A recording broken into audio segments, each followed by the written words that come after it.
Unfortunately, the member from Carleton refers to support for childcare as a slush fund for families. Mr. Speaker, that's offensive to families, it's offensive to children, and it's offensive to dealing with the very real high costs of living that Canadians are facing. But on this side of the House, we're going to be there to support Canadians, support families, and make sure they have the tools and the resources they need for success. Thank you, Mr. Speaker. The member for Carleton.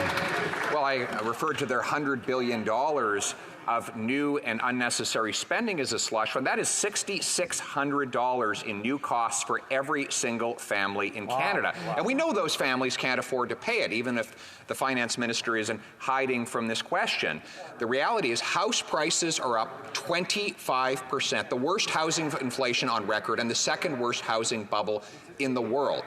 So with wages actually down, meaning the money with which people buy houses has dropped, where is the money coming from? The Honourable Minister for Families. Mr. Speaker, I would appreciate if the member from Carleton would apologize to hardworking families for saying that support for childcare is akin to a slush fund, Mr. Speaker. On this side of the House. I'm sorry, but I'm trying to hear the answer, and it's just too much noise in here. And the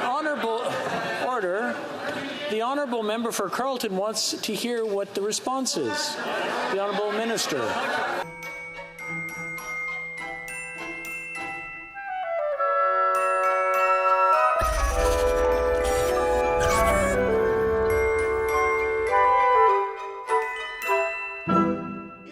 The Minister of Finance said there would be deflation in Canada. She promised prices would go down for Canadian families. Instead, we've seen groceries go up 15 to 20%. We've seen gas go up 40%, Mr. Speaker. We've seen housing, rent, mortgages go up 20 to 30%. She misled Canadians with the deflation promise. And today, in the mandate letter for the Minister of Finance, no mention of the inflation crisis. Why? Honourable Deputy Prime Minister.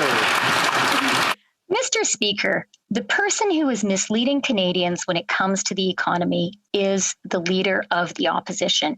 Here are the facts. Our GDP grew by 5.4% in the third quarter. We have recovered 106% of the jobs lost to the pandemic.